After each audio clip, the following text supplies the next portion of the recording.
서울의 밤은 짙은 어둠과 세상을 집어삼킬 듯 쏟아지는 폭우 속에 잠겨 있었다. 차가운 빗줄기는 고층 빌딩의 유리창을 거세게 때리며 멀리서 들려오는 경찰차 사이렌 소리를 집어삼켰다. 유흥가 뒷골목의 음습하고 더러운 곳에서 한 사람의 그림자가 거친 숨을 몰아쉬며 비틀거리고 있었다. 한서진은 피투성이가 된 손으로 거친 벽돌담을 짚으며 가까스로 몸을 지탱하고 있었다. 날카로운 눈빛은 여전히 강인함을 잃지 않았지만 과다 출혈로 인해 시야는 점차 흐릿해지고 있었다.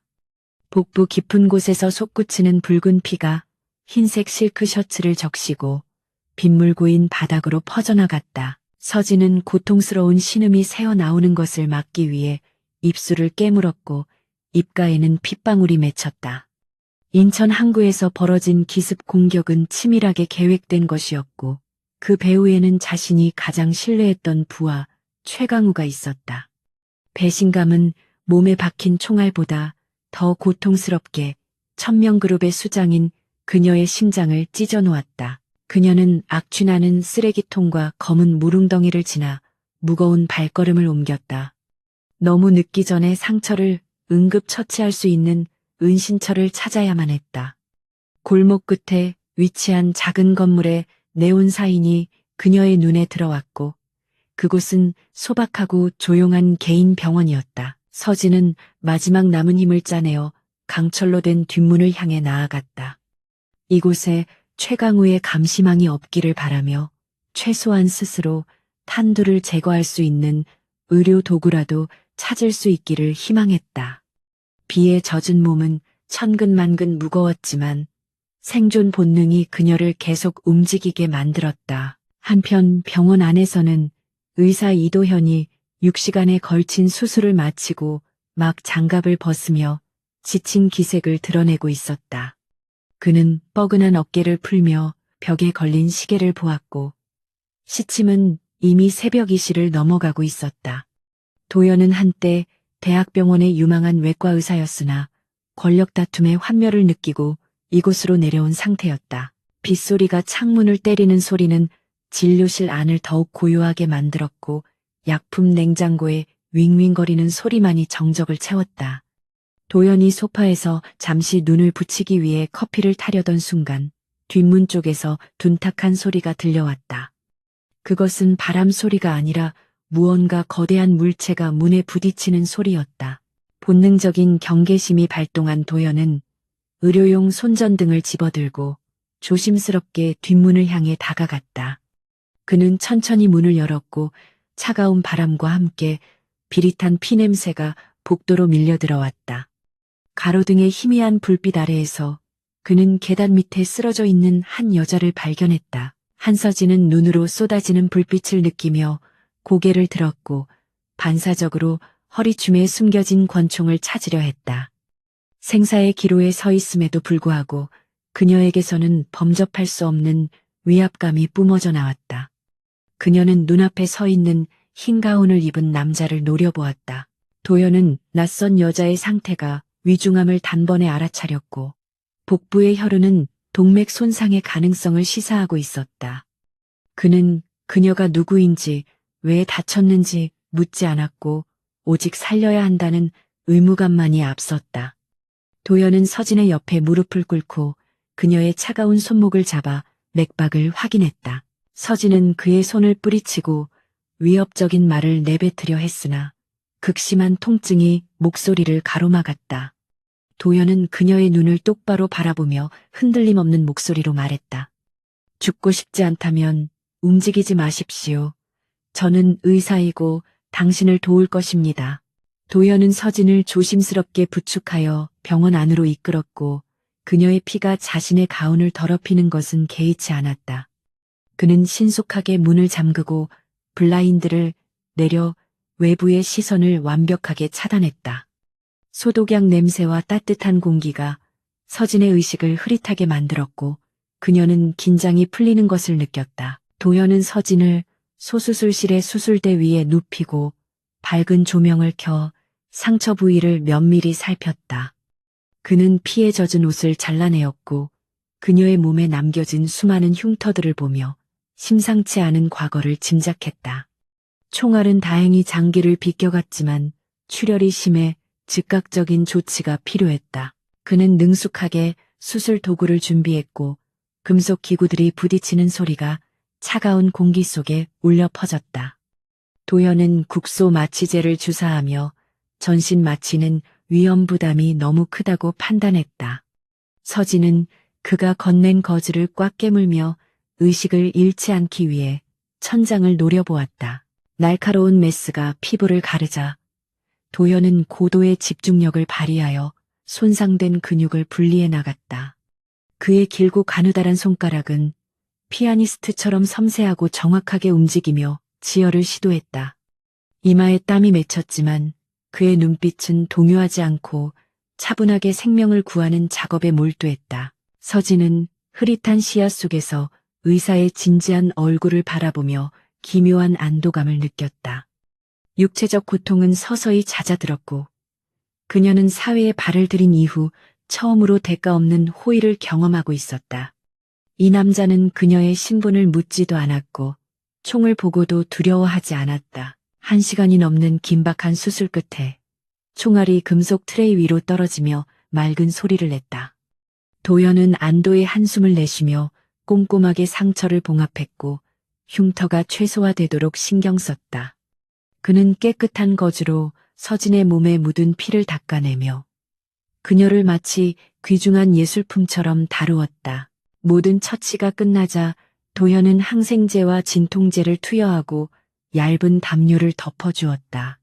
그는 의자에 앉아 지친 기색을 보였지만 환자를 살려냈다는 사실에 작은 미소를 지었다.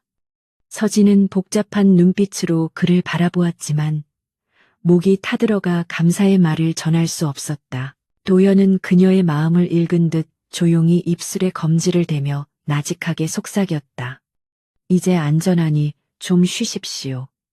제가 여기 있을 테니 아무도 당신을 해치지 못할 겁니다. 그 말은 강력한 진정제처럼 작용하여 서진의 마음속 경계심을 무너뜨렸고 그녀는 깊은 잠에 빠져들었다. 밖에는 여전히 비가 내리고 있었지만 진료실 안은 두 사람의 숨소리만이 평화롭게 교차하고 있었다.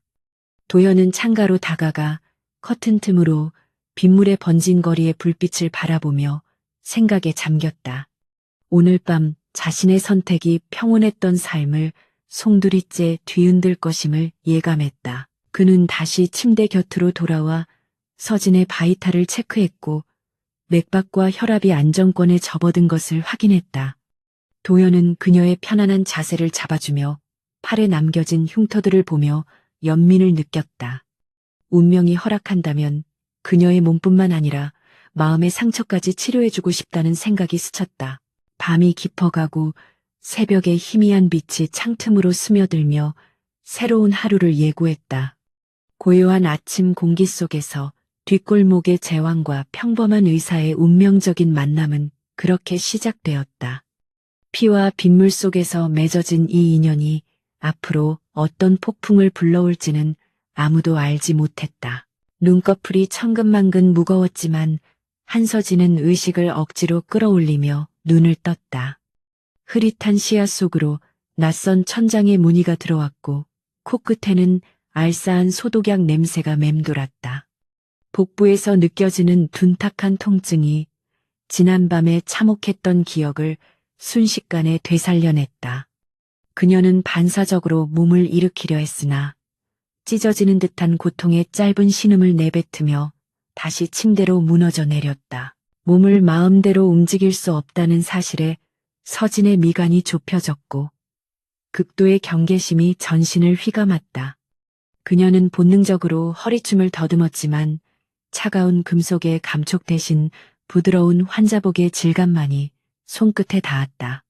무기 하나 없이 낯선 곳에 무방비하게 누워있다는 사실이 천명 그룹의 수장인 그녀를 불안하게 만들었다. 그때 진료실 문이 조용히 열리며 흰 가운을 입은 남자가 들어왔고 그의 손에는 김이 모락모락 나는 쟁반이 들려 있었다. 이도연은 깨어난 서진을 보고도 전혀 놀라지 않은 듯 차분한 표정으로 침대 옆 테이블에 쟁반을 내려놓았다. 그는 익숙한 손놀림으로 수액의 속도를 조절하며 나직한 목소리로 말을 건넸다. 상처가 깊어서 무리하게 움직이면 봉합한 부위가 다시 터질 수 있으니 가만히 계시는 게 좋습니다. 마취가 풀려서 통증이 심할 테지만 진통제를 투여했으니 곧 가라앉을 겁니다. 도연의 목소리에는 권위적이거나 위협적인 느낌이 전혀 없었고 오히려 듣는 사람을 편안하게 만드는 묘한 힘이 있었다. 서진은 날카로운 눈빛으로 도연의 일거수일투족을 감시하며 갈라진 목소리로 물었다. 내 총은 어디 있지? 그녀의 질문은 감사의 인사보다 먼저 나온 생존 본능의 결과였고 상대방을 압박하려는 의도가 다분했다. 하지만 도연은 그 살기 어린 시선에도 아랑곳하지 않고 의자를 끌어와 침대 옆에 앉았다. 서랍 안에 잘 보관해 두었으니 걱정하지 않으셔도 되고 지금 당신에게 필요한 건 총이 아니라 영양 섭취입니다. 그는 쟁반 위에 놓인 흰 죽을 숟가락으로 떠서 호흡으로 식힌 뒤 서진의 입가로 가져갔다. 서진은 입을 굳게 다문 채 그를 노려보았고 음식에 무엇이 들어있을지 모른다는 의심을 거두지 않았다. 도연은 그녀의 의심을 눈치채고 피식 웃으며 자신이 먼저 죽을 한 숟가락 떠서 입에 넣었다. 보시다시피 독 같은 건 타지 않았으니 안심하고 드셔도 됩니다. 빈속에 약을 먹으면 위가 상합니다. 그의 행동은 너무나 자연스럽고 담백해서 서진은 순간적으로 할 말을 잃고 멍하니 그를 바라보았다. 그녀는 망설임 끝에 입을 살짝 벌렸고 따뜻하고 부드러운 죽이 목구멍을 타고 넘어가자 오랫동안 잊고 지냈던 허기가 밀려왔다. 누군가가 자신에게 밥을 먹여준다는 행위 자체가 그녀에게는 너무나 낯설고 생경한 경험이었다. 차가운 빗물과 피비린내 속에만 있던 그녀에게 이 소박한 온기는 당황스러울 만큼 따뜻했다. 식사를 마친 후 도연은 쟁반을 치우고 소독솜과 거즈를 챙겨들며 상처 부위를 드레싱하겠다고 말했다. 서진은 잠시 주저했지만 이내 고개를 끄덕이며 환자복 상의에 단추를 풀도록 허락했다. 도연의 손길은 지난밤 수술 때와 마찬가지로 망설임이 없었고 프로다웠다. 그가 거즈를 떼어내자 복부에 길게 난 수술 자국뿐만 아니라 옆구리와 등에 새겨진 오래된 칼 자국들이 드러났다. 그 흉터들은 한서진이 살아온 치열하고 잔혹한 세계를 증명하는 훈장과도 같은 것이었다. 보통 사람이라면 기겁을 하거나 혐오감을 드러낼 법한 광경이었지만 도연의 표정은 평온하기 그지없었다. 도연은 묵묵히 소독약을 바르고 새 거즈를 덮으며 그녀의 과거에 대해 단 한마디도 묻지 않았다. 그 침묵은 무관심이 아니라 상대방의 프라이버시를 철저히 지켜주려는 깊은 배려에서 나온 것이었다. 서진은 자신의 흉터를 보고도 동요하지 않는 이 남자의 담대함에 내심 놀라움을 금치 못했다. 왜 경찰에 신고하지 않았지? 내가 범죄자일 수도 있다는 생각은 안 해봤나? 서진은 도연의 눈을 똑바로 응시하며 그가 가진 의중을 파악하려 애썼다. 그녀의 경험상 이유 없는 호의란 존재하지 않았고 모든 관계는 이익과 계산으로 얽혀 있었다. 도연은 붕대를 고정시키던 손을 멈추지 않고 덤덤하게 대답했다.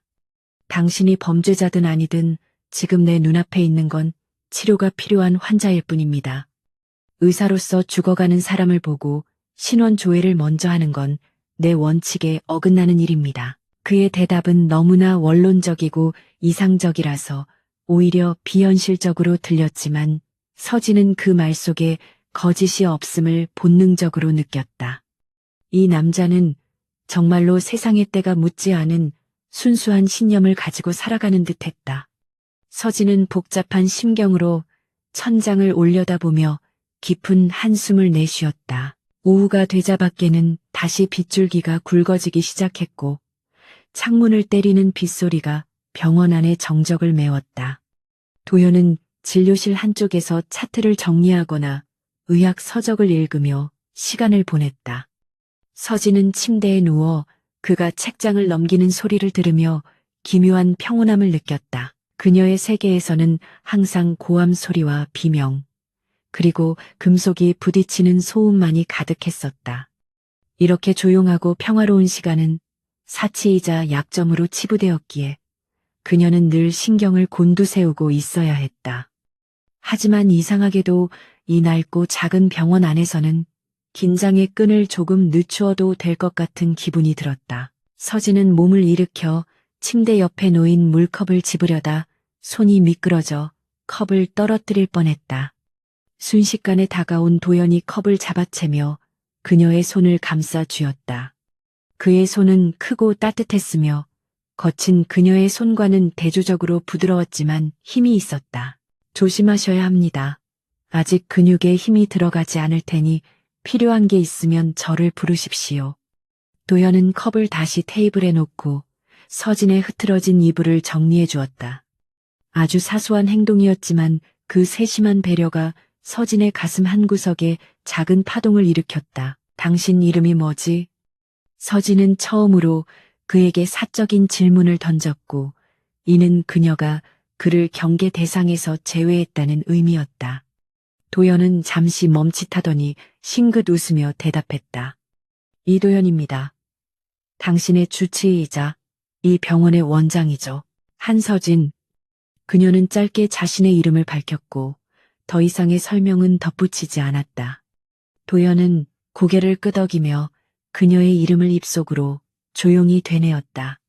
두 사람 사이에 흐르는 공기가 한층 부드러워졌고 보이지 않는 신뢰의 끈이 연결되는 순간이었다. 저녁이 되자 도연은 병원 문을 일찍 닫고 뒷방에 있는 작은 주방에서 간단한 요리를 시작했다.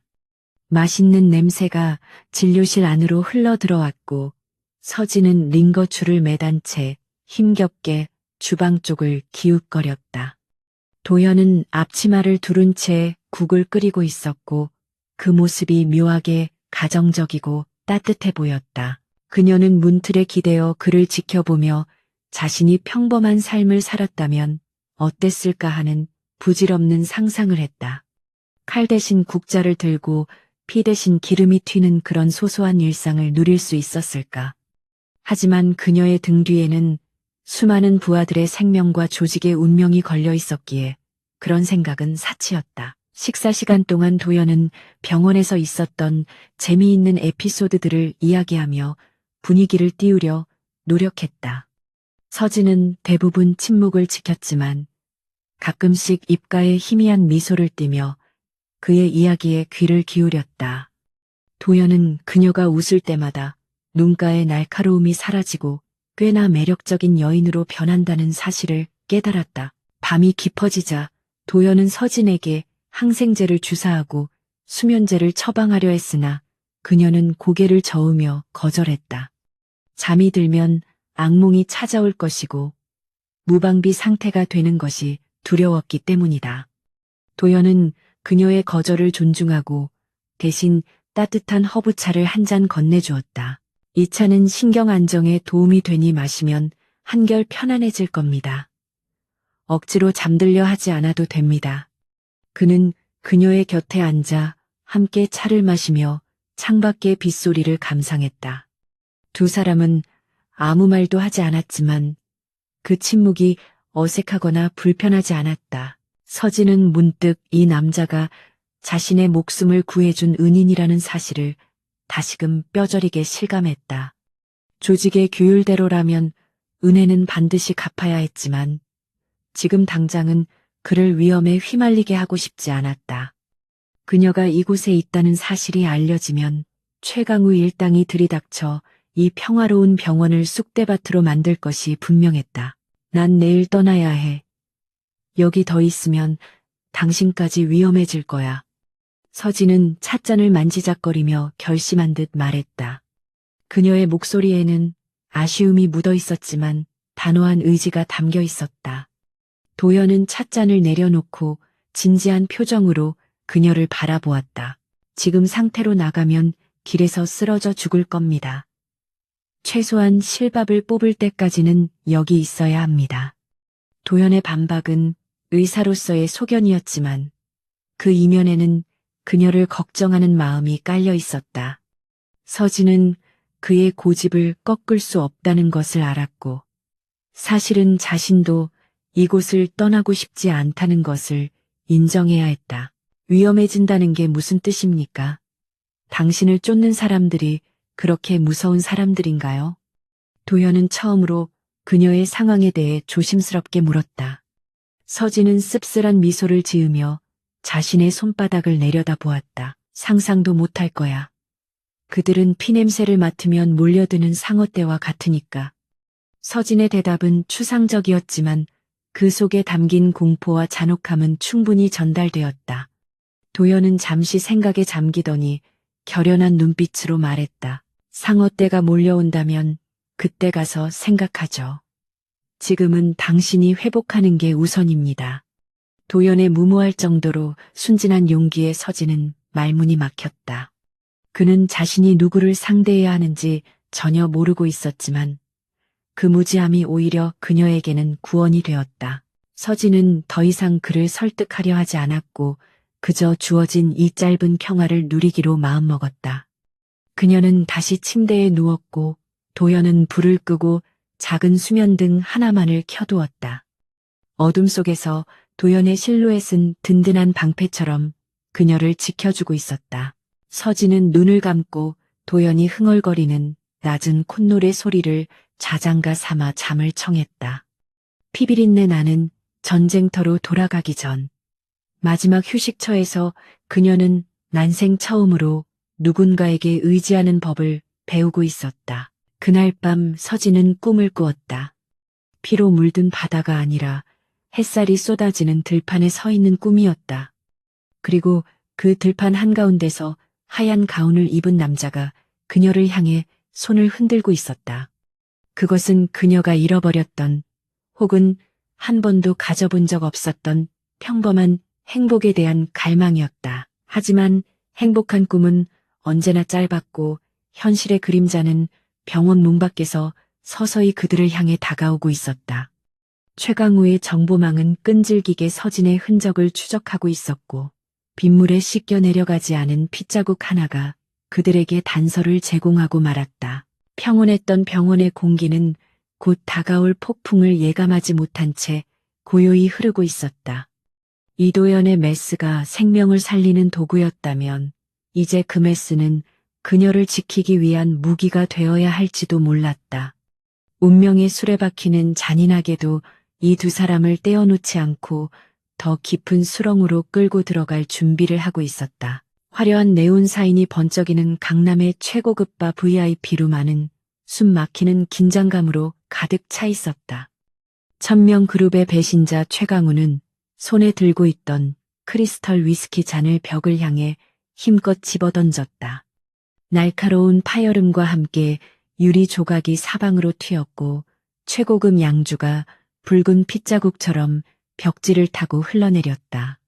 그의 앞에는 검은 양복을 입은 사내들이 고개를 푹 숙인 채 식은땀을 흘리며 서 있었다. 도대체 그 여자 하나를 못 찾아서 며칠째 이 모양이냐며 최강우가 으르렁거렸다. 그는 테이블 위에 놓인 서류들을 닥치는 대로 엎어버리며 분노를 표출했다. 한서진이 살아있다는 사실 자체가 그에게는 목에 걸린 가시처럼 끔찍한 공포이자 위협이었다. 그녀가 복귀하는 순간 자신의 목이 가장 먼저 날아갈 것임을 누구보다 잘 알고 있었기 때문이다. 고개를 숙이고 있던 부하 중 한 명이 조심스럽게 입을 열며 보고를 시작했다. 인천 항구에서 이어진 핏자국이 서울 외곽의 유흥가 뒷골목으로 이어졌다는 제보가 들어왔습니다. 빗물에 많이 씻겨 내려갔지만 분명 누군가 심각한 부상을 입고 이동한 흔적이었습니다. 우리는 그 주변 병원과 약국을 중심으로 탐문 수색 범위를 좁히고 있습니다. 최강우의 눈이 뱀처럼 가늘어지며 섬뜩한 빛을 띠기 시작했다. 그는 부하의 멱살을 잡고 거칠게 끌어당기며 나지막이 속삭였다. 쥐새끼가 숨어들 곳은 뻔하다. 뒷골목에 허름한 의원들을 이잡듯이 뒤져서라도 찾아내라. 만약 이번에도 놓치면 그땐 너희들이 대신 죽게 될 것이다. 같은 시각 이도연의 작은 병원에서는 겉으로 보기에 평화로운 오후가 흘러가고 있었다. 한서진은 침대 옆 창가에 기대어 블라인드 틈새로 바깥 풍경을 응시하고 있었다. 며칠간의 휴식과 도연의 정성, 어린 치료 덕분에 그녀의 안색은 한결 좋아져 있었다. 상처 부위의 통증도 견딜 만한 수준으로 줄어들어 거동에 큰 불편함이 없었다. 도연은 진료실에서 동네 할머니의 혈압을 재며 다정하게 안부를 묻고 있었다. 서진은 열린 문틈으로 보이는 그의 환한 미소를 보며 묘한 이질감을 느꼈다. 피와 배신이 난무하는 자신의 세계와는 달리 이곳은 사람 냄새가 나는 따뜻한 온기로 가득했다. 그녀는 자신이 이 깨끗한 공간을 더럽히는 불청객이라는 생각에 씁쓸함을 감출 수 없었다. 할머니가 나가자 도연은 진료실을 정리하며 서진에게 다가와 말을 건넸다. 오늘은 날씨가 좋네요. 창문을 좀 열어 환기를 시킬까요? 서진은 고개를 가로저으며 블라인드를 더 단단히 닫았다. 그녀의 본능은 위험이 점점 가까이 다가오고 있음을 경고하고 있었고 한시라도 긴장을 늦출 수 없었다. 전화 좀 빌릴 수 있을까? 가족에게 연락을 해야겠어. 서진은 망설임 끝에 도연에게 부탁을 했고 이는 거짓말이었다. 그녀에게 가족은 없었지만 지금 당장 연락해야 할 충성스런 부하가 필요했다.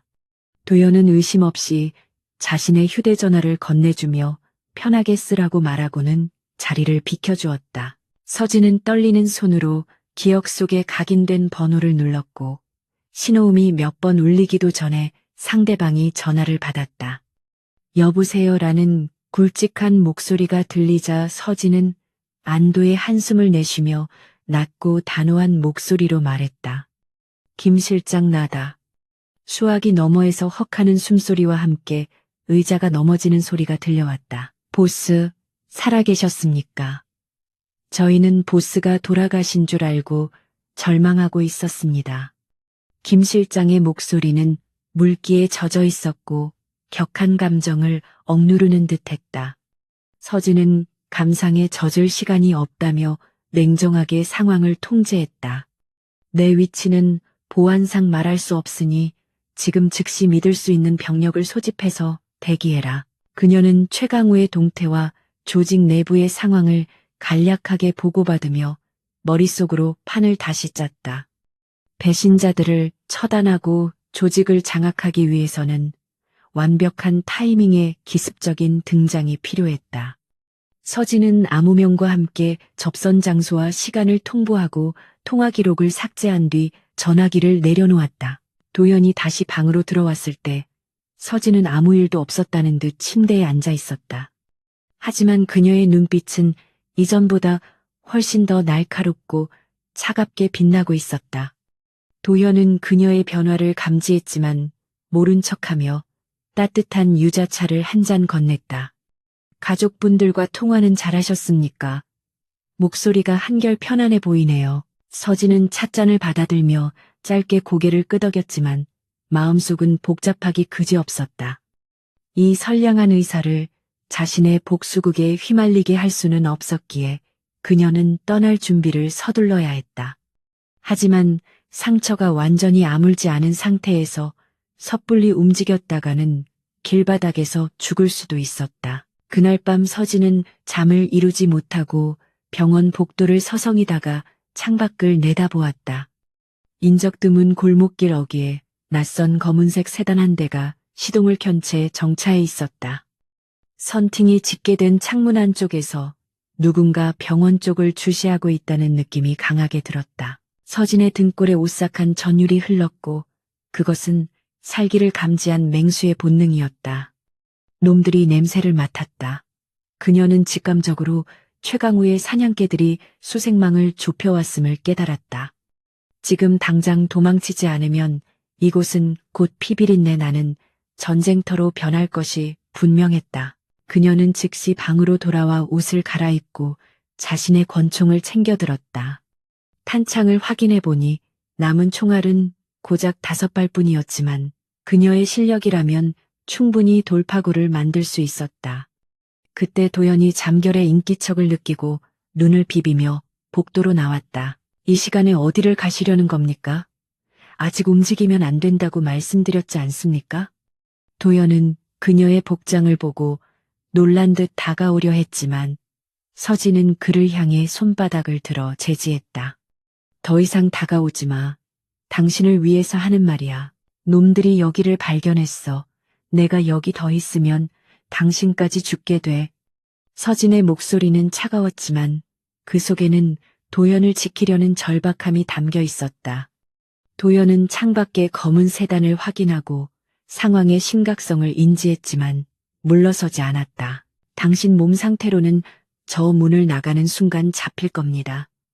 차라리 여기서 농성을 하든 경찰을 부르든 방법을 찾아야죠.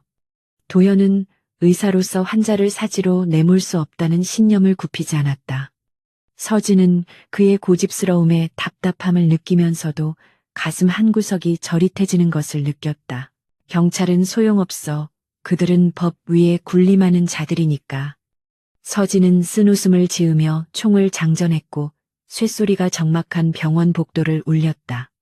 도연은 총을 보고도 두려워하기보다는 그녀의 앞을 가로막으며 단호하게 말했다. 그렇다면 제가 돕겠습니다. 이 병원에는 뒷문 말고도 지하로 연결된 비상구가 있습니다. 서진은 도연의 눈을 깊이 들여다보았고 그 눈동자 속에는 흔들림 없는 용기가 자리 잡고 있었다. 일반인인 그를 끌어들이는 것은 미친 짓이었지만 지금 상황에서는 다른 선택지가 없었다. 그녀는 짧은 한숨과 함께 고개를 끄덕이며 그의 제안을 받아들였다. 좋아하지만 내 지시를 절대적으로 따라야 해. 만약 상황이 틀어지면 뒤도 돌아보지 말고 도망쳐. 서진은 비장한 각오로 도연에게 경고했고 도연은 묵묵히 고개를 끄덕였다. 두 사람은 어둠 속에서 서로를 의지하며 보이지 않는 적들과의 싸움을 준비했다. 지하실로 내려가는 계단은 좁고 어두웠으며 곰팡이 냄새가 코를 찔렀다.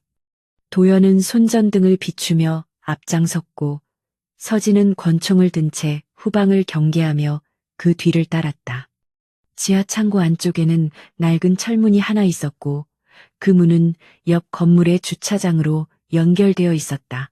도연이 녹슨 자물쇠를 열려고 애쓰는 동안 위층에서 유리창이 깨지는 날카로운 소리가 들려왔다. 놈들이 진입했다. 서진은 도연의 어깨를 잡고 동작을 서두르라고 눈짓했다. 발소리가 쿵쿵거리며 병원 바닥을 울렸고 거친 고함 소리가 점점 가까워지고 있었다. 철문이 끼익 소리를 내며 열리자 차가운 밤 공기가 얼굴을 때렸다. 도연과 서진은 조심스럽게 밖으로 빠져나와 어둠 속에 몸을 숨겼다. 다행히 적들은 병원 내부를 수색하느라 아직 그들이 빠져나간 사실을 눈치채지 못한 듯했다. 하지만 안심하기에는 일렀다. 주차장 입구에도 감시병들이 배치되어 있을 가능성이 높았다. 서진은 도연을 낡은 트럭 뒤로 밀어넣으며 속삭였다. 여기서 기다려. 내가 길을 뚫을 테니 신호를 주면 그때 움직여. 도연은 그녀의 팔을 잡으며 말렸다. 혼자는 위험합니다. 같이 움직여야 해요. 서진은 그의 손을 부드럽게 떼어내며 처음으로 그에게 희미한 미소를 보여주었다. 걱정 마. 내 구역 싸움은 내가 제일 잘하니까. 당신은 그저 살아만 있어줘. 서진은 어둠 속으로 사라졌고 도연은 심장이 터질 듯한 긴장감 속에서 그녀를 기다렸다. 잠시 후 둔탁한 타격음과 억눌린 비명소리가 들려왔고 그 소리는 소름 끼칠 정도로 짧고 간결했다. 서진은 그림자처럼 움직이며 적의 목을 조르고 급소를 가격해 순식간에 제압해버렸다. 그녀의 움직임은 춤을 추듯 우아하면서도 치명적이었고 도연은 그 모습을 보며 경외심과 공포를 동시에 느꼈다. 저 여자가 바로 암흑가의 전설이라 불리는 한서진의 진짜 모습이었다. 그녀는 쓰러진 적들을 뒤로하고 도연에게 손짓하며 빨리 오라고 신호를 보냈다. 두 사람은 골목을 빠져나와 큰 길로 향했지만 이미 병원 주변은 최강우의 부하들로 포위망이 형성되고 있었다. 멀리서 들려오는 차량 엔진 소리와 무전기 소음이 그들을 옥죄어 왔다. 서진은 이를 악물며 도연을 데리고 더 깊은 어둠 속으로 숨어들어야만 했다. 이제부터가 진짜 시작이다. 서진은 속으로 되뇌며 도연의 손을 꽉 잡았다.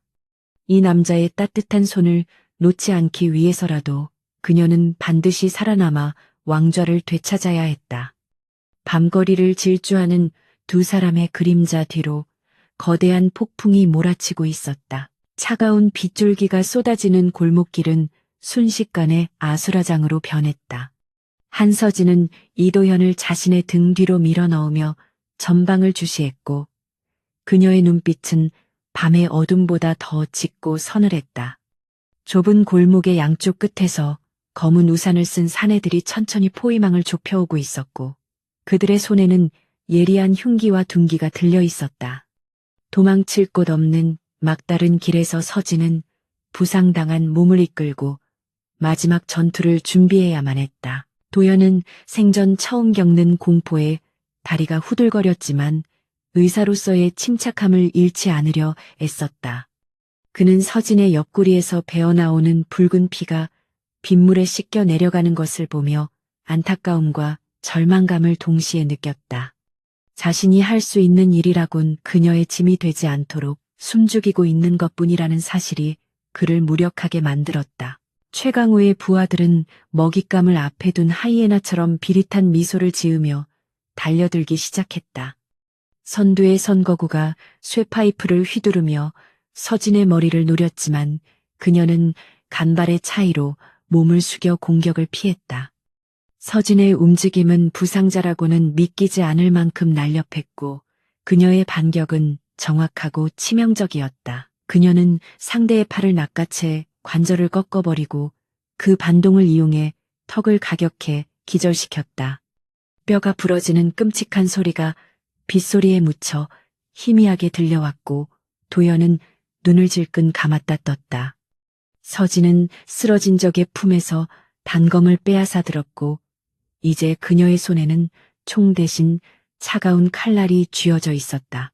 총알이 떨어진 상황에서 그녀는 근접전을 선택할 수밖에 없었고 이는 체력 소모가 극심한 도박이었다. 놈들은 그녀가 지쳤다는 것을 간파하고 한꺼번에 달려들며 파상 공세를 퍼부었다. 서진은 춤을 추듯 유려한 몸놀림으로 칼날 사이를 빠져나갔지만 수정 열쇠를 극복하기에는 역부족이었다. 도연은 구석에 놓인 낡은 벽돌을 집어들고 떨리는 손으로 상황을 주시했다. 누군가 서진의 뒤쪽 사각지대에서 야구 방망이를 들고 접근하는 것이 보였다. 도연은 앞뒤 잴 것 없이 벽돌을 있는 힘껏 던졌고 벽돌은 놈의 어깨에 정확히 명중했다. 놈이 비명을 지르며 주춤하는 사이 서진은 뒤를 돌아보며 단검을 날려 적의 허벅지를 꿰뚫었다. 그녀는 도연을 향해 짧게 눈짓을 보내며 잘했다는 신호를 보냈다. 도연은 자신이 사람을 공격했다는 충격에 손이 떨렸지만 그 덕분에 서진이 위기를 넘겼다는 사실에 안도했다. 하지만 안도감도 잠시 더 많은 적들이 골목을 가득 메우기 시작했다.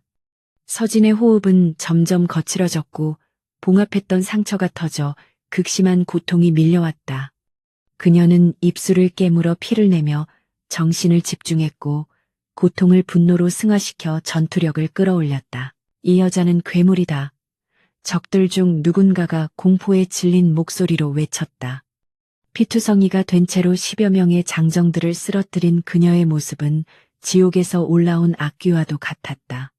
서진은 빗물에 젖은 머리카락을 쓸어 넘기며 차갑게 웃었고 그 웃음은 적들의 오금을 저리게 만들었다. 그때 검은색 밴 한 대가 골목 입구를 막아서며 멈춰섰고 차문이 열리며 중무장한 사내들이 내렸다. 그들은 최강우의 정예 살수들이었고 손에는 소음기가 장착된 권총이 들려 있었다. 상황은 절망적이었고 서진은 도연을 보호하기 위해 그를 껴안고 쓰레기 더미 뒤로 몸을 날렸다. 퍽퍽하는 소리와 함께 총탄이 그들이 숨은 쓰레기통과 벽에 박혔다. 도연은 귀를 막고 웅크렸고 서진은 그의 머리를 감싸 안으며 낮은 목소리로 속삭였다. 미안해. 당신을 이런 일에 끌어들여서. 하지만 약속할게. 넌 반드시 살아서 나갈 거야. 그녀의 목소리는 떨리고 있었지만 그 속에 담긴 결의는 바위처럼 단단했다. 서진은 자신의 목숨을 버려서라도 이 선량한 의사를 지키겠다고 다짐했다. 그녀는 품속에서 마지막 남은 연막탄 하나를 꺼내 들었고 이것이 그들의 유일한 탈출구가 될 것이라 믿었다. 연막탄이 터지며 뿌연 연기가 골목을 뒤덮자 시야가 차단된 적들은 당황하여 사격을 멈췄다. 서진은 그 틈을 타 도연의 손을 잡고 반대편 담장을 향해 달렸다. 하지만 부상 때문에 속도가 나지 않았고 적들은 금세 연기 속을 뚫고 추격해왔다. 담장 앞에서 서진은 도연을 먼저 올려보내려 했지만 도연은 고개를 저으며 그녀를 부축했다. 당신 먼저 올라가요. 내가 밑에서 받쳐줄 테니까. 도연의 고집에 서진은 화를 낼 시간도 없이 그의 어깨를 밟고 담장 위로 올라갔다. 그녀가 손을 뻗어 도연을 끌어올리려는 순간 총소리와 함께 도연의 어깨에서 피가 튀었다. 도연은 고통스러운 신음을 내뱉으며 바닥으로 쓰러졌고 서진의 눈동자가 흔들렸다.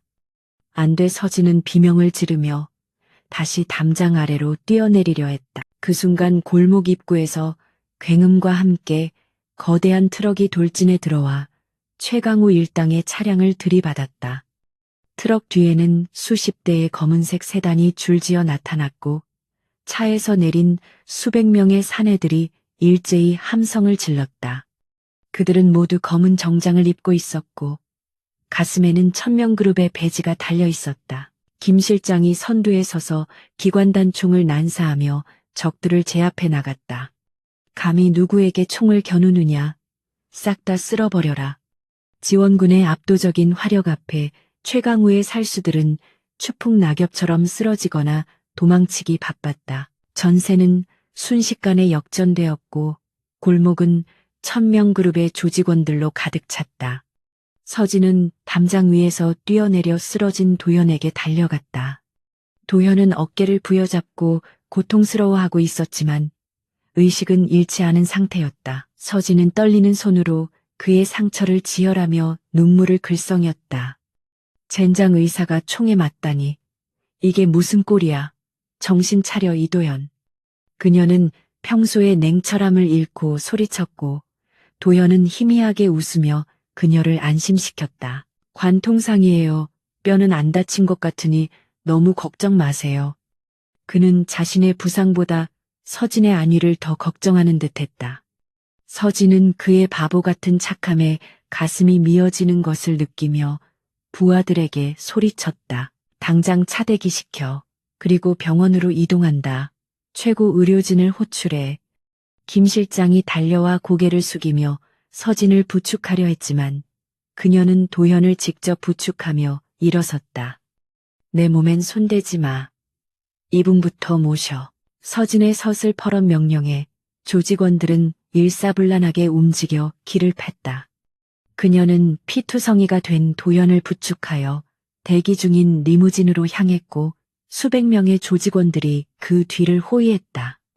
빗줄기는 잦아들었지만 거리에는 비릿한 피냄새와 화약 냄새가 진동하고 있었다. 차 안에서 서진은 도연의 손을 꼭 잡고 놓지 않았다. 그녀의 손은 차가웠지만 도연의 손은 뜨거웠고 두 사람의 체온이 섞이며 기묘한 유대감을 형성했다. 오늘 밤 그녀는 단순한 조직의 보스가 아니라 누군가를 지키고 싶어하는 한 인간이었다. 도연은 점점 흐려지는 의식 속에서도 서진의 얼굴을 바라보았다. 피와 흙먼지로 얼룩졌지만 그녀는 그 어느 때보다 아름답고 강인해 보였다. 그는 자신이 구한 목숨이 헛되지 않았음을, 그리고 자신 또한 그녀에게 구원받았음을 직감했다. 리무진은 빗길을 뚫고 질주했고 그 뒤를 따르는 차량 행렬이 장관을 이루었다. 서울의 밤거리를 지배하는 천명그룹의 화려한 귀환이자 피해 복수를 알리는 서막이었다. 하지만 서진의 머릿속에는 복수보다 옆에 누운 남자의 안위만이 가득 차 있었다. 병원 응급실에 도착하자 미리 대기하고 있던 의료진들이 도연을 신속하게 옮겼다. 서진은 수술실 문이 닫힐 때까지 그곳을 떠나지 않았고 그녀의 부하들은 병원 전체를 봉쇄하며 철통 같은 경계를 섰다. 응급실 복도는 검은 양복을 입은 사내들로 가득 찼고 일반 환자들과 의료진은 공포에 질려 숨을 죽였다. 서진은 수술실 앞 벤치에 앉아 피 묻은 손을 내려다보았다. 이 피는 적들의 것이기도 했고 도연의 것이기도 했다. 그녀는 주먹을 꽉 쥐며 다짐했다. 최강우 그리고 그와 결탁한 모든 놈들을 지옥 끝까지 쫓아가서 찢어 죽이겠다고. 그녀의 눈에서 살기가 뿜어져 나왔고 주변의 공기마저 얼어붙게 만들었다. 김 실장은 감히 그녀에게 말을 걸지 못하고 멀찌감치 떨어져서 대기할 뿐이었다. 왕이 귀환했고 이제 반역자들에게 남은 것은 처참한 죽음뿐이었다. 시간이 얼마나 흘렀을까. 수술 중이라는 붉은 등이 꺼지고 초록색 불이 들어왔다. 서진은 벌떡 일어나 문 앞으로 다가갔고 마스크를 쓴 의사가 나오자마자 멱살을 잡을 듯한 기세로 물었다. 어떻게 됐어? 살릴 수 있는 거야. 의사는 서진의 기세에 눌려 뒷걸음질치며 더듬거렸다. 다행히 총알이 주요 신경과 혈관을 피해서 생명에는 지장이 없습니다. 수술은 성공적이고 며칠 안정을 취하면 회복하실 겁니다. 서진은 그제야 다리에 힘이 풀려 주저앉을 뻔했다. 그녀는 의자 팔걸이를 잡고 깊은 숨을 내쉬며 흐트러진 멘탈을 수습했다. 살아줘서 고마워, 정말 고마워. 그녀는 마음속으로 도연에게 감사의 인사를 전하며 눈시울을 붉혔다. 이제 그녀가 해야 할 일은 명확했다. 도연이 깨어날 때까지 이 병원을 요새로 만들고 그가 안전하게 회복할 수 있는 환경을 조성하는 것이었다. 그리고 그가 퇴원하는 날 그녀는 세상에서 가장 성대한 예우로 그에게 보답할 생각이었다. 이도연이라는 남자는 오늘 밤 천명그룹의 보스 한서진의 생명의 은인이자 유일한 약점이 되었다. 그러나 그것은 동시에 그녀를 더 강하게 만드는 원동력이기도 했다. 그녀는 더 이상 혼자가 아니었고 지켜야 할 소중한 존재가 생겼기 때문이다. 이도현이 다시 눈을 떴을 때는 모든 것이 달라져 있었다. 눈부신 햇살이 고급스러운 커튼 사이로 쏟아져 들어오고 있었고 공기 중에는 피냄새 대신 은은한 라벤더 향기가 감돌았다. 그는 자신이 누워있는 곳이 좁고 낡은 자신의 진료실이 아니라 최고급 시설을 갖춘 VIP 병실임을 깨달았다. 어깨의 통증은 여전했지만 훨씬 정돈된 느낌이었고 몸에는 깨끗한 환자복이 입혀져 있었다. 그는 무거운 몸을 일으키려다 침대 옆 소파에 앉아있는 한 여자를 발견하고 멈칫했다. 한서진은 더 이상 비에 젖은 도망자의 모습이 아니었다. 그녀는 몸에 딱 맞는 검은색 정장을 입고 다리를 꼬고 앉아 서류를 검토하고 있었으며 그 자태는 고귀하고 위엄이 넘쳤다. 그녀의 뒤에는 건장한 경호원 2명이 조각상처럼 서서 병실을 지키고 있었다. 도연의 인기척을 느낀 서진은 서류를 내려놓고 천천히 침대 쪽으로 다가왔다. 그녀의 표정은 여전히 차가웠지만 눈빛 속에는 이전에는 볼 수 없었던 안도감과 따스함이 서려 있었다. 정신이 드는가? 의사가 깨어나는데 꼬박 이틀이나 걸리다니 체력이 형편없군. 그녀의 말투는 짐짓 타박하는 듯 했으나 목소리는 부드럽게 떨리고 있었다. 도연은 마른 침을 삼키며 목을 축였고 갈라진 목소리로 물었다. 여긴 어디입니까? 그리고 그 사람들은 어떻게 됐나요? 서진은 침대 옆 테이블에 놓인 물병을 집어 물을 따라주며 대답했다. 내 재단 소유의 병원이다. 놈들은 모두 처리했으니 걱정할 것 없어. 당신은 그저 회복에만 집중하면 돼. 그녀가 건넨 물을 마시며 도연은 비로소 상황을 파악하기 시작했다. 자신이 구한 여자가 단순히 쫓기는 신세가 아니라 거대한 조직을 거느린 우두머리였다는 사실이 피부로 와닿았다. 병실 밖 복도에서 들려오는 절도 있는 발걸음 소리와 무전기 소음은 이곳이 철저히 통제되고 있음을 말해주고 있었다. 내가 당신을 살렸지만 당신도 나를 살렸어. 빚은 갚는 게 내 원칙이야. 서진은 의자를 끌어당겨 앉으며 진지한 표정으로 말했다. 도연은 쑥스러운 듯 웃으며 고개를 저었다. 저는 의사로서 할 일을 했을 뿐입니다. 빚이라고 생각하지 않으셔도 됩니다. 하지만 서진은 단호하게 고개를 저으며 그의 눈을 똑바로 응시했다. 아니, 이건 내 방식이야. 당신이 내 목숨을 구했고 나를 위해 총까지 맞았어. 이제 당신은 내 사람이다. 그녀의 선언은 거부할 수 없는 무게감을 지니고 있었고 도현은 묘한 전율을 느꼈다. 내 사람이라는 단어가 주는 소속감과 구속감이 동시에 밀려왔다. 그날부터 도연의 병원 생활은 기묘하기 짝이 없었다. 병실 문 앞에는 항상 검은 양복을 입은 사내들이 교대로 보초를 섰고 간호사들조차 들어올 때마다 잔뜩 긴장한 표정이었다.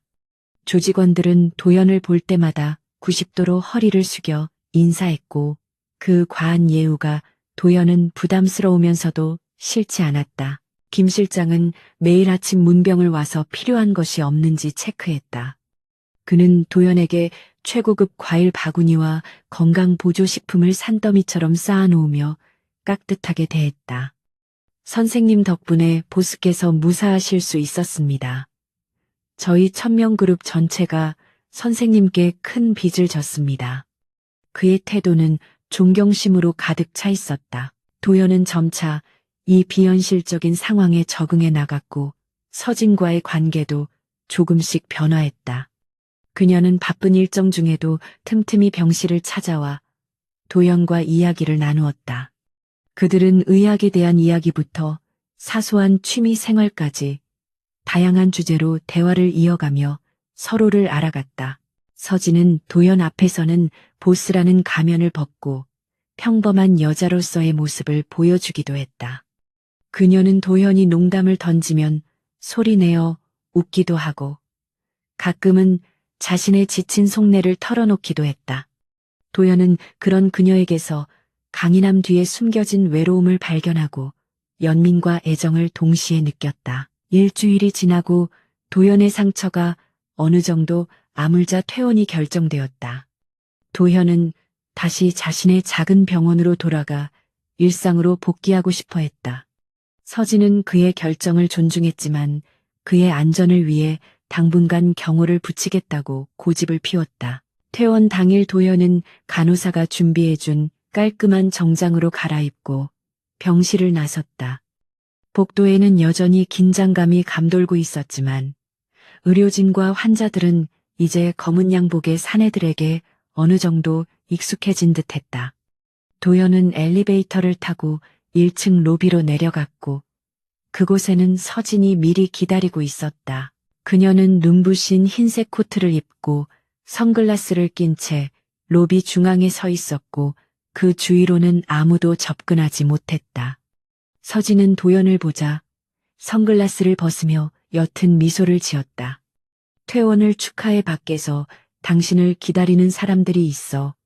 도연은 그녀의 말이 무슨 뜻인지 이해하지 못한 채 고개를 갸웃거렸다. 서진은 앞장서서 병원 정문을 향해 걸어갔고 도연은 그녀의 뒤를 따랐다.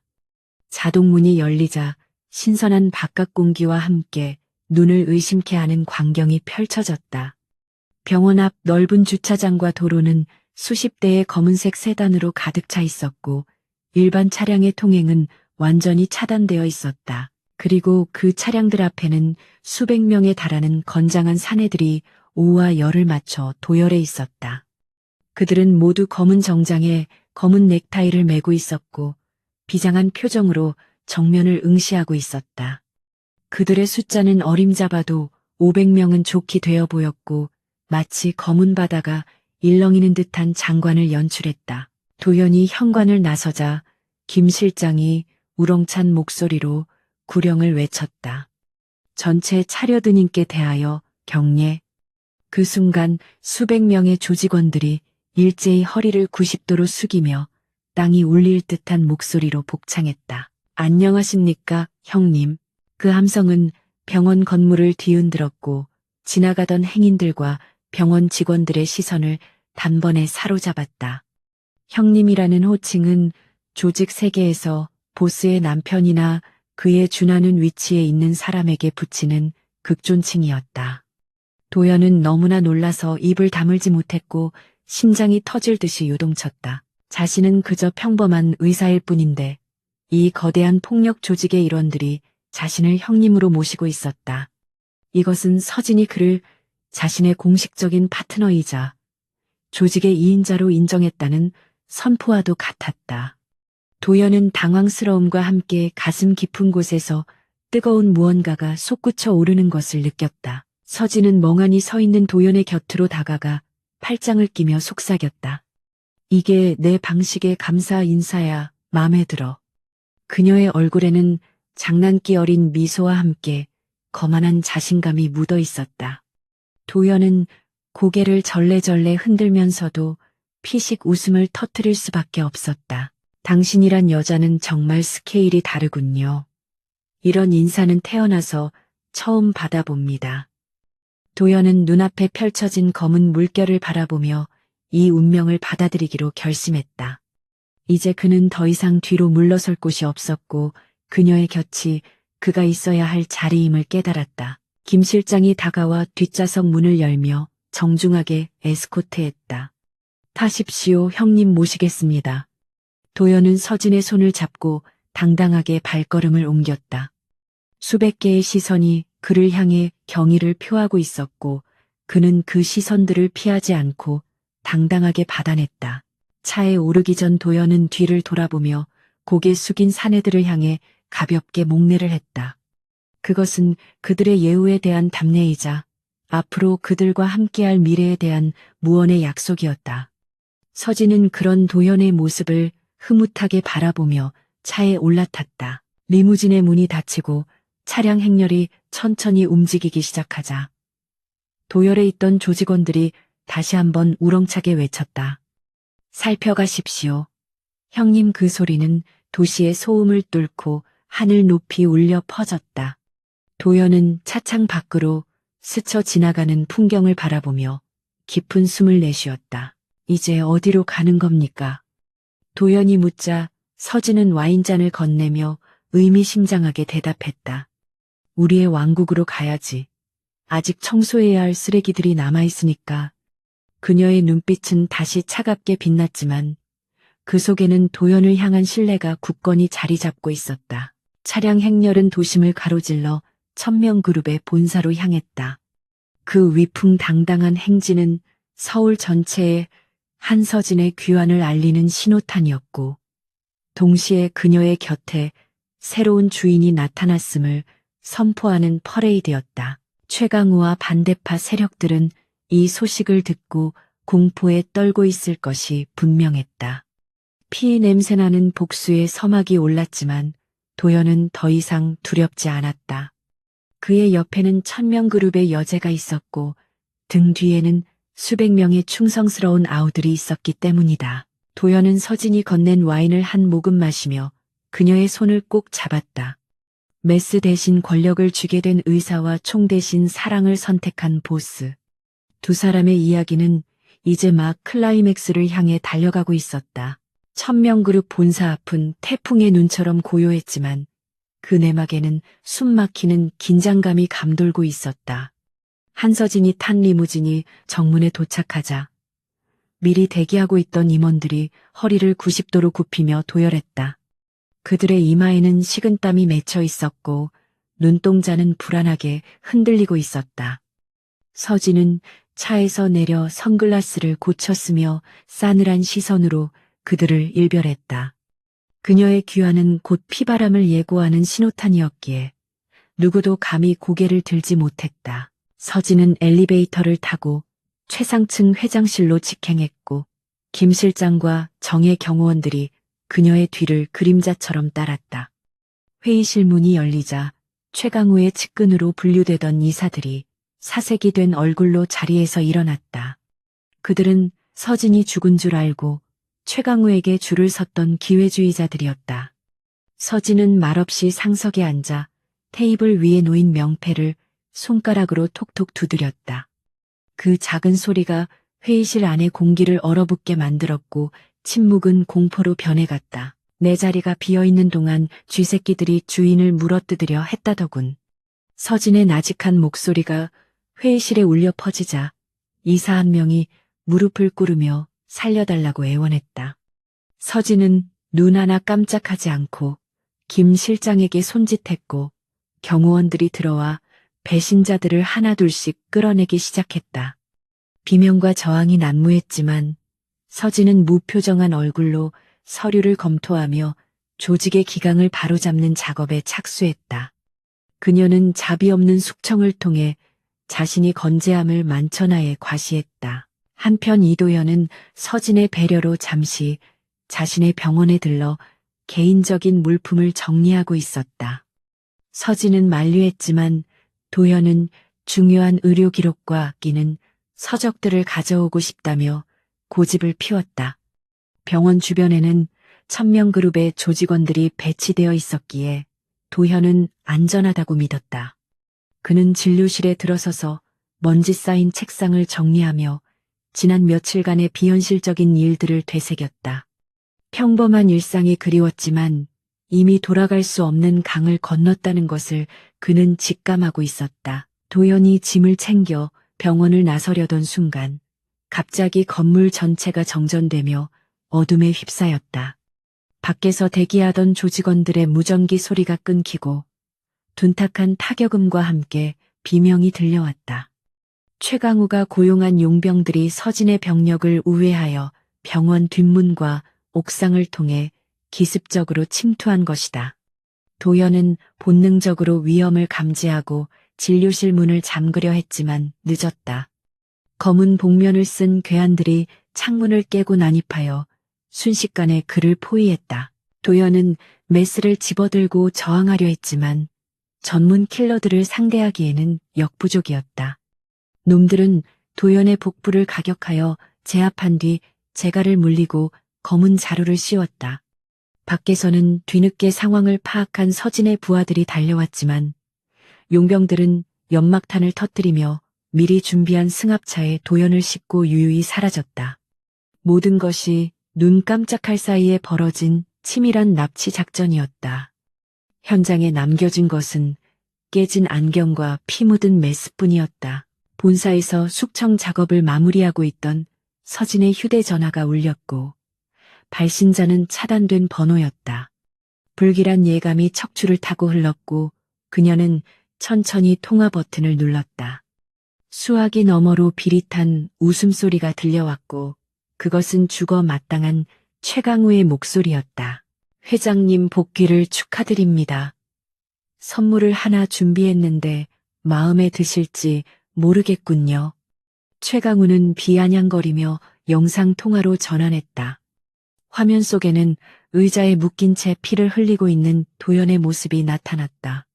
그의 얼굴은 멍투성이었고 입은 테이프로 막혀 있었지만 눈빛만은 서진을 걱정하는 듯 흔들리고 있었다. 서진의 손이 부들부들 떨렸고 이성은 순식간에 마비되었으며 심장이 찢어지는 듯한 고통이 밀려왔다.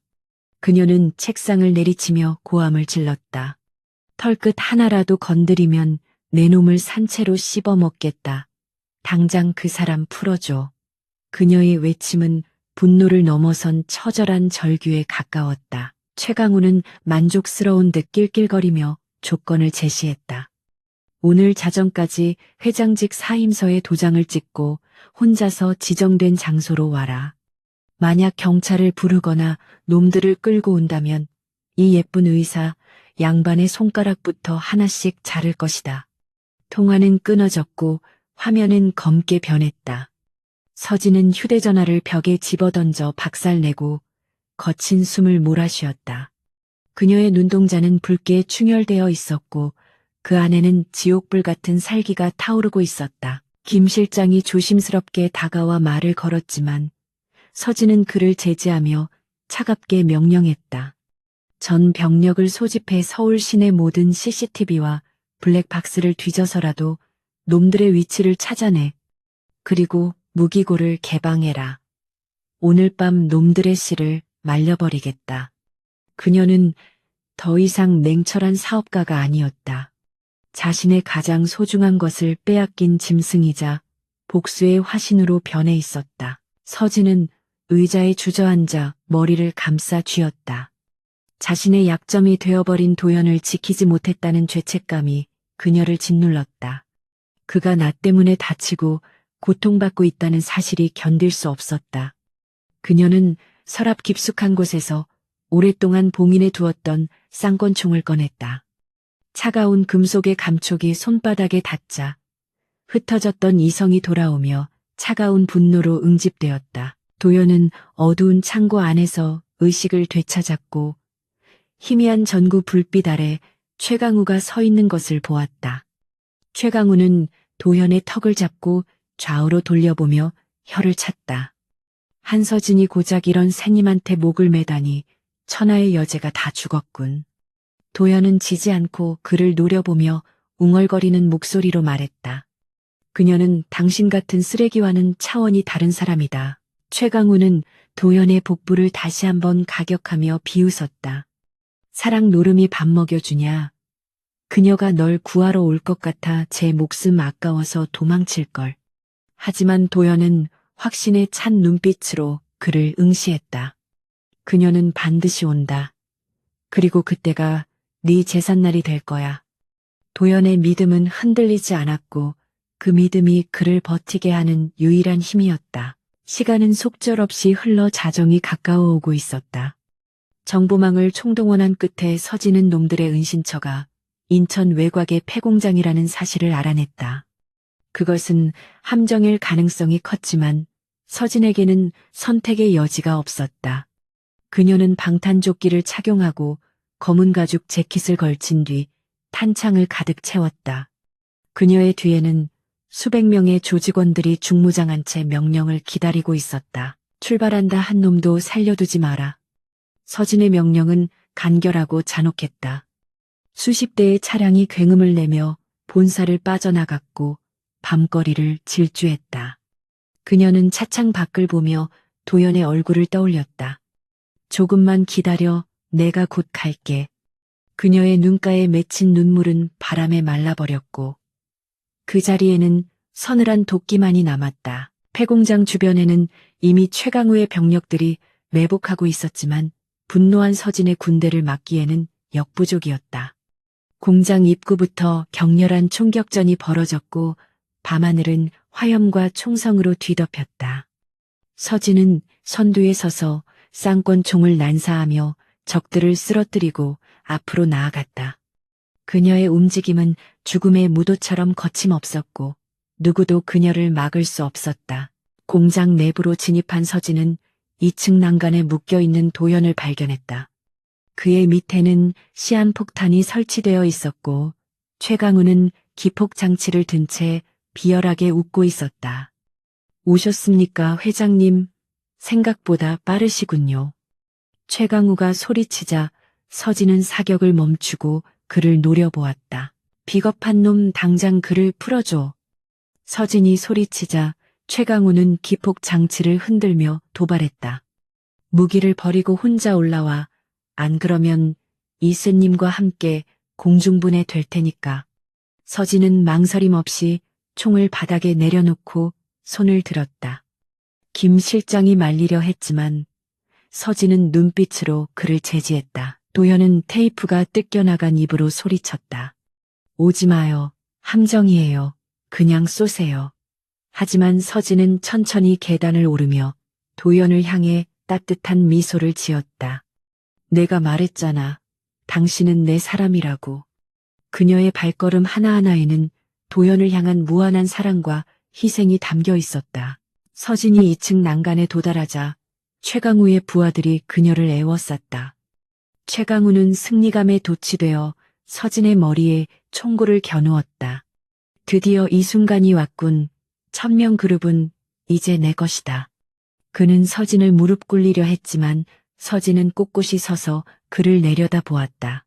왕관의 무게를 견딜 수 있는 자만이 왕좌에 앉을 수 있는 법이야.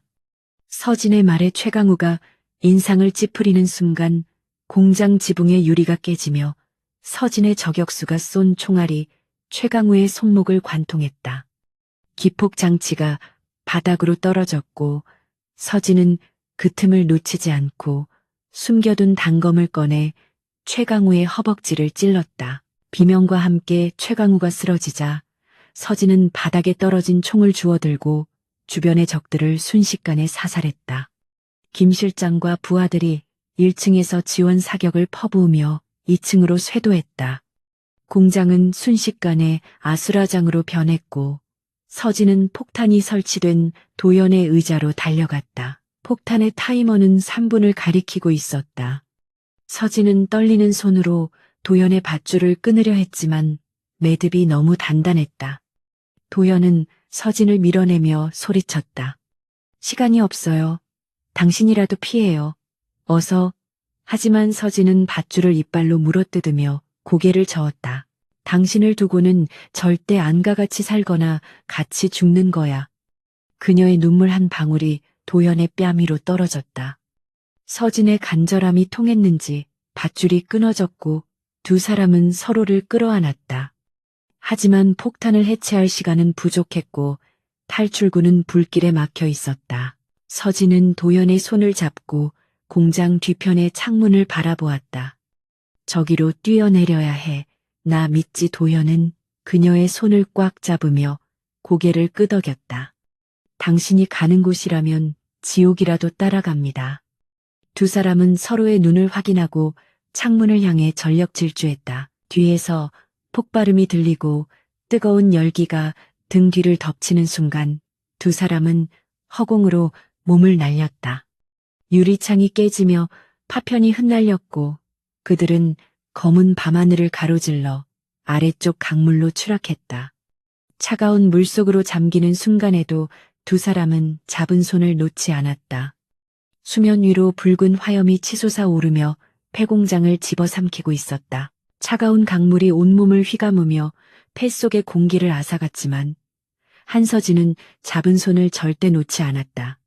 그녀는 흐릿해지는 의식 속에서도 생존 본능을 발휘하여 수면 위로 힘껏 발차기를 했다. 두 사람이 물 위로 머리를 내미는 순간 거친 숨소리와 함께 폐공장이 무너져 내리는 굉음이 등 뒤에서 들려왔다.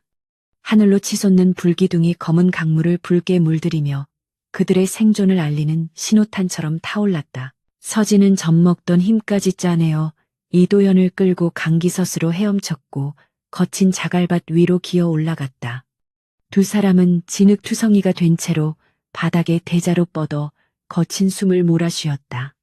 살아남았다는 안도감이 전신을 휩쓸었고 차가운 밤 공기조차 달콤하게 느껴졌다. 도연은 고개를 돌려 서진을 바라보았고 엉망이 된 그녀의 얼굴을 보며 쉰 목소리로 웃음을 터뜨렸다. 꼴이 말이 아니군요, 회장님. 도연의 농담에 서진도 피식 웃으며 그의 얼굴에 묻은 진흙을 닦아주었다. 당신도 마찬가지야. 의사 선생. 두 사람은 서로의 체온을 확인하며 살아있음을 실감했다.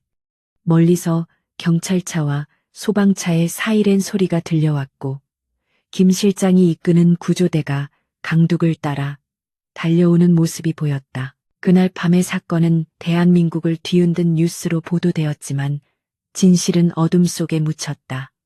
폐공장의 폭발은 가스 누출 사고로 위장되었고 최강우와 그 일당은 사고사 혹은 실종으로 처리되었다. 경찰 고위층과 정재계에 뻗어있는 천명그룹의 영향력은 사건을 조용히 덮기에 충분했다.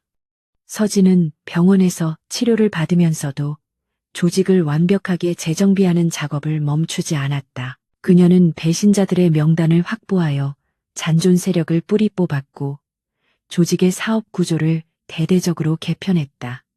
더 이상 피를 보는 불법적인 일보다는 합법적인 기업으로서의 면모를 갖추기 위해 과감한 결단을 내렸다. 그것은 도연과의 약속을 지키기 위한 첫걸음이자 그가 머물 수 있는 깨끗한 세상을 만들기 위한 그녀의 노력이었다. 계절이 바뀌고 차가운 바람 대신 따스한 봄 기운이 거리에 스며들 무렵 도연은 완전히 건강을 되찾았다. 그는 서진의 제안대로 VIP 병원의 원장직을 맡는 대신 다시 자신의 작은 진료실로 돌아가기를 고집했다. 서진은 그의 고집을 꺾을 수 없다는 것을 알기에 대신 낡은 병원 건물을 최신식으로 리모델링해 주는 것으로 타협을 보았다. 재개업 날 도연의 병원 앞은 축제 분위기였다. 동네 주민들이 떡과 과일을 들고 찾아와 축하해 주었고 아이들은 풍선을 들고 뛰어다녔다. 하지만 그 평화로운 풍경 속에 이질적인 검은 양복의 사내들이 섞여 있었다.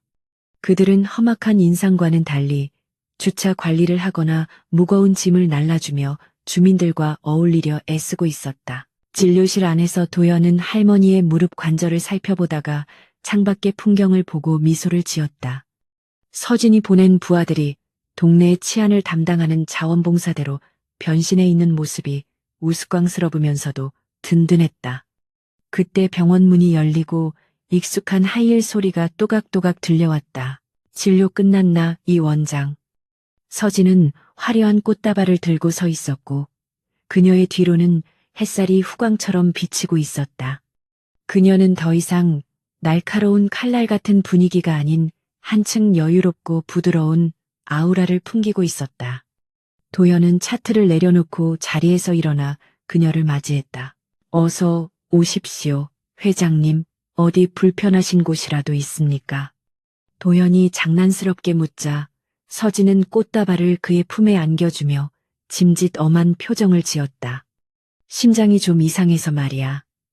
자꾸 누군가를 볼 때마다 멋대로 뛰어서 고장이 난 것 같군. 도연은 얼굴이 붉어지며 헛기침을 했고 서진은 그런 그가 귀엽다는 듯 소리내어 웃었다.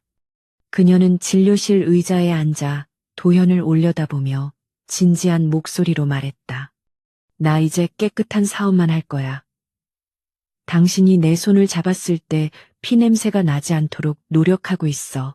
도연은 그녀의 손을 잡고 자신의 가슴에 갖다 대며 부드럽게 대답했다. 당신 손에서는 이미 피냄새가 나지 않습니다. 저를 살린 생명의 온기만 느껴질 뿐이죠. 그의 말은 서진의 가슴 속 깊은 곳에 있던 죄책감을 씻어내리는 성수와도 같았다. 두 사람은 손을 잡고 옥상 정원으로 올라갔다. 서울 시내가 한눈에 내려다 보이는 그곳에서 서진은 도연의 어깨에 기대어 저무는 노을을 바라보았다.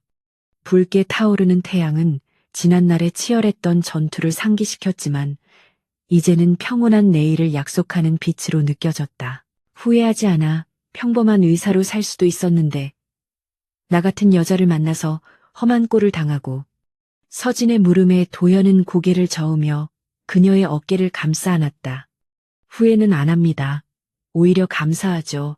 제 인생에 당신이라는 드라마가 없었다면 너무 지루했을 테니까요. 서진은 미소를 지으며 그의 품에 더 깊이 파고들었다.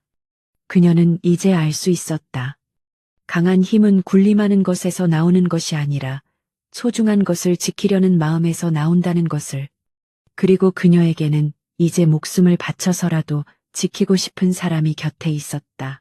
그때 병원 아래쪽에서 요란한 소리가 들려 두 사람은 난간 쪽으로 다가갔다. 김 실장을 비롯한 수십 명의 조직원들이 병원 앞마당에 모여 대형 플래카드를 펼치고 있었다. 거기에는 삐뚤빼뚤한 글씨로 형님, 형수님 100년해로 하십시오 라고 적혀 있었다. 서진은 당황하여 얼굴을 감싸 쥐었고 도현은 박장대소하며 웃음을 터뜨렸다. 저 친구들 센스는 정말 못 말리겠군요. 형수님이라니. 도현의 말에 서진은 짐짓 화난 척하며 아래를 향해 소리쳤다. 김 실장 당장 저거 안 치워 심할서 쓰고 싶어. 하지만 그녀의 목소리에는 분노가 아닌 즐거움이 묻어 있었고 아래에 있던 조직원들은 우렁차게 대답하며 일사불란하게 움직였다. 사랑합니다. 형님 충성. 그들의 외침이 골목을 울리며 지나가던 사람들에게 웃음을 선사했다. 도연은 서진을 마주보며 주머니에서 작은 상자를 꺼냈다. 화려한 보석은 아니었지만 심플하고 세련된 디자인의 반지가 들어있었다.